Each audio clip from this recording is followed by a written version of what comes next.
Hi മക്കളെ, അതോടുകൂടി +2 physics അങ്ങ് കഴിഞ്ഞ് കിട്ടി. ആദ്യം തന്നെ ഫിസിക്സ് ആയതുകൊണ്ട് പലർക്കും ടെൻഷനൊക്കെ ഉണ്ടായിരുന്നു.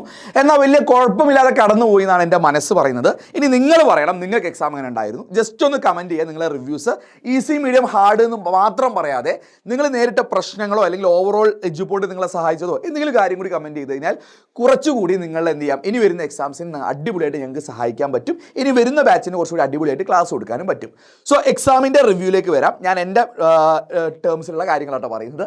അപ്പോൾ ഞാൻ വിലയിരുത്തി കഴിഞ്ഞപ്പം ഞാൻ മനസ്സിലാക്കുന്നത് ഈ എക്സാം എന്ന് പറഞ്ഞു കഴിഞ്ഞാൽ ഈസി ഓർ മീഡിയത്തിൻ്റെ ഇടയിൽ വരുന്ന ഒരു സ്പോട്ടാണെന്ന് വേണമെങ്കിൽ പറയാൻ പറ്റും. പക്ക ഈസി എന്ന് പറയാൻ പറ്റില്ല, എന്നാൽ ഒരു മീഡിയം അല്ലെങ്കിൽ ആവറേജ് എന്ന് ഉറപ്പിക്കാൻ പറ്റില്ല. അതിൻ്റെ ഇടയിൽ എവിടെയൊക്കെയാണ് കിടക്കുന്നത്. കാരണം നിങ്ങൾ ക്വസ്റ്റ്യൻ പേപ്പർ കണ്ടപ്പോൾ നിങ്ങൾക്ക് മനസ്സിലായിട്ടുണ്ടാവും, നിങ്ങൾ കണ്ട് ശീലിച്ച പല ചോദ്യങ്ങളും തന്നെയാണ് അതിലുള്ളത് അല്ലേ. അല്ലാതെ വെറൈറ്റി ചോദ്യങ്ങൾ എണ്ണം വളരെ വളരെ വളരെ കുറവായിരുന്നു അല്ലേ. മെജോറിറ്റി നിങ്ങൾ എവിടെയൊക്കെ കണ്ട് ശീലിച്ച ചോദ്യങ്ങളായിരുന്നു. പിന്നെ ചില ന്യൂമറിക്കൽസ് ഉണ്ടായിരുന്നു. പക്ഷെ അതിനേക്കാളൊക്കെ ഉപരി ഇന്ന് എനിക്ക് തോന്നുന്നു ഒരുപാട് കുട്ടികളെ വെള്ളം കുടിപ്പിച്ചത് അതിൻ്റെ ടൈം മാനേജ്മെൻ്റ് ആണ്.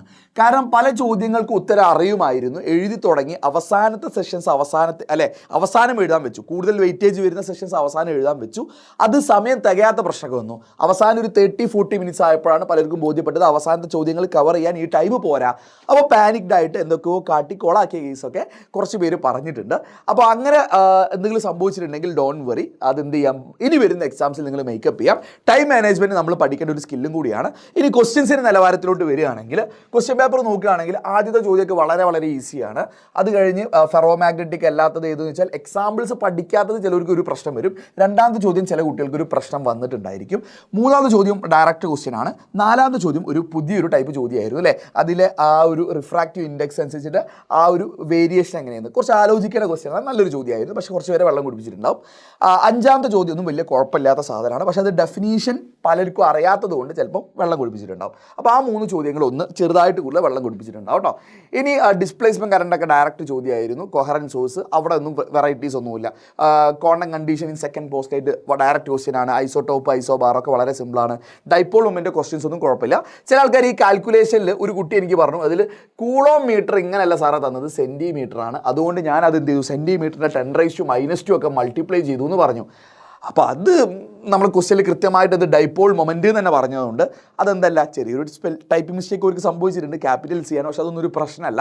അപ്പോൾ അതിന് നിങ്ങൾ സെൻറ്റിമീറ്റർ 10⁻⁻² എന്നൊക്കെ കൊടുത്തിട്ടുണ്ടെങ്കിൽ മാർക്ക് നഷ്ടപ്പെടാൻ ഒരു 1 മാർക്കൊക്കെ നഷ്ടപ്പെടാൻ ചാൻസ് ഉണ്ട്. ബാക്കി കാൽക്കുലേഷൻസ് ഒക്കെ ഓക്കെ ആണെങ്കിൽ കേട്ടോ. ഇനി അത് കഴിഞ്ഞ ക്വസ്റ്റ്യൻസ് നോക്കുകയാണെങ്കിൽ സീരീസ്, പാരലൽ, കപ്പാസിറ്റൻസിൻ്റെ questions, balancing condition, Wheatstone bridge, direct ക്ലീശ ചോദ്യങ്ങൾ അല്ലേ. പിന്നെ മാഗ്നറ്റൈസേഷൻ്റെ ഒരു ന്യൂമറിക്കൽ ഉണ്ടായിരുന്നു. ആ ന്യൂമറിക്കൽ കുറച്ച് പേരെ വെള്ളം കുടിപ്പിച്ചിട്ടുണ്ടാവും. അത് നല്ലൊരു ചോദ്യമായിരുന്നു കേട്ടോ. ആ ന്യൂമറിക്കൽ നല്ലൊരു ചോദ്യമായിരുന്നു. പിന്നെ Snell's law using Huygens principle direct ചോദ്യമാണ്.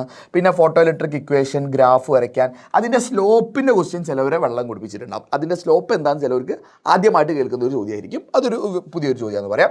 പിന്നെ ബാക്കിയൊക്കെ ഡയറക്റ്റാണ്. എന്താണ് ഫുൾ വേവ് റെക്ടിഫയറും. അതിൽ ഇത് ചിലവർക്ക് ചെറിയൊരു പ്രശ്നം വന്നു. How can we get study output from pulsating output voltage of A full wave rectifier എന്നുള്ള വേർഡ്. അത് സംഭവം വലിയ സംഭവമൊന്നുമല്ല, പക്ഷേ അത് കുറച്ച് പേരെ വെള്ളം കുടിപ്പിച്ചൊരു ചോദ്യമാണ് കേട്ടോ. ഇനി മറ്റൊന്ന് വരികയാണെങ്കിൽ അടുത്ത ചോദ്യം പൊട്ടൻഷ്യൽ ക്വസ്റ്റ്യനൊക്കെ ഡയറക്റ്റാണ്. അടുത്തത് ഡ്രിഫ്റ്റ് വെലോസിൻ്റെ ക്വസ്റ്റ്യൻ ഓക്കെയാണ്. ന്യൂമറിക്കൽ ഡയറക്റ്റ് ക്വസ്റ്റ്യൻ ആണ്, സബ്സ്റ്റിറ്റ്യൂട്ട് ചെയ്യേണ്ട ആവശ്യമേ ഉള്ളൂ. അപ്പോൾ അതിൽ വലിയ കാൽക്കുലേഷൻ വരാത്തതുകൊണ്ട് ആ ചോദ്യം വലിയ കുഴപ്പിച്ചിട്ടുണ്ടാവില്ല എന്ന് വിചാരിക്കുന്നു. പിന്നെ സോളിനോയിഡുമായി ബന്ധപ്പെട്ട ഡെറിവേഷൻ കുഴപ്പമില്ല, നിങ്ങൾ പഠിച്ചതാണ്. ഇനി ഇവിടെ ഒരു ന്യൂമറിക്കൽ ഉണ്ട്. ആ ന്യൂമറിക്കലും ചിലപ്പം ചില കുട്ടികൾക്കൊന്നും കത്താത്ത പ്രശ്നം വരും. പ്രത്യേകിച്ച് of an air core solenoid എന്നൊക്കെ പറഞ്ഞപ്പോൾ എന്തോ പേടിച്ചു പോയി. എയർ കോർ സോളിനോയിഡാണ് നമുക്ക് പഠിക്കാനുള്ളത്. അതിൻ്റെ ഉള്ളിൽ സോഫ്റ്റ് അയൺ വെക്കുന്ന കേസൊക്കെ പലപ്പോഴും വളരെ റയറായിട്ടേ വരുന്നത്. അപ്പോൾ എയർ കോർ കണ്ടപ്പോൾ ചില ആൾക്ക് എന്ന് പേടിച്ചില്ല. ഡയറക്റ്റ് ചോദ്യമാണ്, പ്രശ്നമൊന്നുമില്ല. സിമ്പിൾ മൈക്രോസ്കോപ്പ് കുഴപ്പമില്ല. പക്ഷേ അതിൻ്റെ last question angular magnification of simple microscope when image is formed at infinity എന്നുള്ള കേസ് ചില കുട്ടികൾ ആ ക്വസ്റ്റ്യൻ കണ്ടൊന്ന് പതറിയിട്ടുണ്ടാവും. പക്ഷേ അവർക്ക് അറിയാം, പല കുട്ടികൾ അത് എഴുതിയിട്ടുണ്ടാവും, കുറച്ച് ആലോചിച്ചപ്പോൾ കിട്ടിയിട്ടുണ്ടാവും. ഇനി ഫൈനൽ കേസിലേക്ക് വരുമ്പം അതിൽ LCR സർക്യൂട്ടുമായി ബന്ധപ്പെട്ട ഇമ്പിഡൻസിൻ്റെ ഡെറിവേഷൻ എല്ലാവരും പഠിച്ചിട്ടുണ്ടാവും. ന്യൂമറിക്കൽ കുറച്ച് സമയം എടുത്തു എന്നാണ് പലരും പറഞ്ഞത്. സാർ അവിടെ കാൽക്കുലേഷൻ കുറച്ചൊന്നും സാർ ബുദ്ധിമുട്ടി എന്ന് പറഞ്ഞു. അപ്പോൾ ന്യൂമറിക്കൽ ആ ബി ക്വസ്റ്റ്യൻ കുറച്ച് പ്രശ്നമായിട്ടുണ്ടായിരിക്കും. ഇനി മറ്റൊന്നാണ് ലെൻസ് മേക്കേഴ്സ് ഫോമുല ഡെറിവേഷൻ. വളരെ സിമ്പിളാണ്. ഈ ചോദ്യം ന്യൂമറിക്കൽ NCERT വാല്യൂ ആണ്. എഡ്യൂപോർട്ട് തലേ ദിവസം ലൈവിൽ അടക്കം പറഞ്ഞ റയോപ്റ്റിക്സ് ആണ്. അതോടുകൂടി എഡ്യൂപോർട്ട് റയോപ്റ്റിക്സിൻ്റെ സ്ട്രീക്ക് പൂർത്തിയാക്കണേ. കഴിഞ്ഞ 3 എക്സാം, ക്രിസ്മസ്, മോഡൽ, പബ്ലിക് 3 എക്സാമിനും റയോപ്റ്റിക്സ് വന്ന ന്യൂമറിക്കൽ വാല്യൂ മാറാതെ അതുപോലെ എഡ്യൂപോർട്ട് ലൈവിൽ തലേ ദിവസം ലൈവിൽ പറഞ്ഞിട്ടുണ്ട്. അപ്പോൾ ഇതെന്നെല്ലാം മനസ്സിലാക്കുന്ന കാര്യം എന്ന് പറഞ്ഞു കഴിഞ്ഞാൽ ഞാൻ മനസ്സിലാക്കിയത് പല കുട്ടികൾക്കും പ്രാക്ടീസിൻ്റെ ഒരു കുറവുണ്ടായിരുന്നു. ഞാൻ മനസ്സിലാക്കുന്നതാണ്. അവർ പഠിച്ചിട്ടുണ്ട്, ഇതിന് ചോദ്യങ്ങൾ ഉത്തരമൊക്കെ പലർക്കും അറിയാം. പക്ഷെ അത് എഴുതി ഫലിപ്പിക്കാൻ ഒരു സമയത്തിൻ്റെ പ്രശ്നം, പിന്നെ അത് പെട്ടെന്ന് ഓർത്തെടുക്കുന്ന പ്രശ്നം, പിന്നെ ടെൻഷൻ ആവുന്ന പ്രശ്നം, അത് ആക്ച്വലി പ്രാക്ടീസിൻ്റെ ഒരു ചെറിയൊരു കുറവാണ്. അപ്പോൾ അതിനി അപ്കമിങ് എക്സാംസ് നിങ്ങൾ ക്ലിയർ ചെയ്യുക. അപ്പോൾ ഫിസിക്സ് കഴിഞ്ഞു, നിങ്ങൾക്ക് ഇനി ബാക്കി എക്സാംസ് വരാനുണ്ട്. അപ്പോൾ അതിലേക്ക് ഒരു ഐ ഓപ്പണറും കൂടിയാണ്. അതായത് എക്സാം എളുപ്പമാണെങ്കിലും നമ്മൾ പഠിച്ചതെല്ലാം ഓക്കെ ആണെങ്കിൽ പോലും നമ്മൾ തലേ ദിവസങ്ങളിൽ അല്ലെ ലാസ്റ്റ് ഡേ മാത്രമല്ല എഫേർട്ട് മാത്രം പോരാന്ന് ഇത് സൂചിപ്പിക്കുന്നു. സോ നിങ്ങൾ എന്ത് ചെയ്യുക, ഇനിയുള്ള ദിവസങ്ങളിൽ ഒരു സമയം എക്സ്ട്രാ കണ്ടെത്തിയിട്ട് നിങ്ങൾ പഠിച്ച കാര്യങ്ങളൊന്ന് റിവൈസ് ചെയ്ത് പുതിയ ടൈപ്പ് ചോദ്യങ്ങൾ പ്രാക്ടീസ് ചെയ്യാനും കൂടി നിങ്ങളൊന്ന് ശ്രമിക്കുക. കാര്യങ്ങൾ എളുപ്പമായി വരും. പിന്നെ ചെറിയ ചെറിയ മിസ്റ്റേക്സ് ഒക്കെ ചില കുട്ടികൾ വരുത്തിയിട്ടുണ്ടാകും. യൂണിറ്റ് എഴുതി നേരത്തെ പറയില്ല, കൂളോമീറ്ററിൻ്റെ സെൻറ്റിമീറ്റർ എന്ന് വായിച്ചു 10⁻², അതൊക്കെ സില്ലി മിസ്റ്റേക്കാണ്. ചിലപ്പോൾ ചില ടീച്ചേഴ്സൊക്കെ അത് കണ്ണടച്ച് വിട്ടേക്കാം. പക്ഷേ ഫൈനൽ വാല്യൂവിൽ മാറ്റം ഒരു അര മാർക്കൊക്കെ നഷ്ടപ്പെടല്ലാതെ വലിയ മാറ്റങ്ങളൊന്നും വലുതായിട്ട് ഫുൾ മാർക്കൊന്നും നഷ്ടപ്പെടാൻ ചാൻസ് ഇല്ല. അപ്പോൾ മാക്സിമം നിങ്ങൾക്ക് സപ്പോർട്ട് ചെയ്യും, ഈവൻ ദോ ഡബിൾ വാല്യൂഷൻ ആണെങ്കിൽ പോലും. അപ്പം നിങ്ങൾക്ക് കിട്ടേണ്ട മാർക്ക് നിങ്ങൾക്ക് കിട്ടും. അത് എന്ത് ചെയ്യില്ല, ഒരു കാരണവശാലും ആരും വെട്ടി കുറയ്ക്കാൻ പോകുന്നില്ല. സോ അക്കാര്യത്തിൽ നിങ്ങൾ പേടിക്കേണ്ട.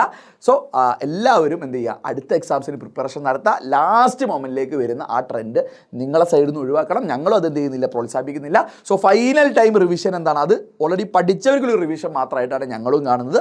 നിങ്ങളും അങ്ങനെ കാണണം. സോ നെക്സ്റ്റ് എക്സാമിന് അതിലോട്ട് നിങ്ങൾ വരുമെന്ന് വിചാരിക്കുന്നു. ഇത്തവണ സംഭവിച്ച കുഞ്ഞു മിസ്റ്റേക്സ് പോട്ടെ എന്ന് വിചാരിക്കുക. അത് മേക്കപ്പ് ചെയ്യുക, ടെൻഷൻ അടിക്കേണ്ട കേട്ടോ.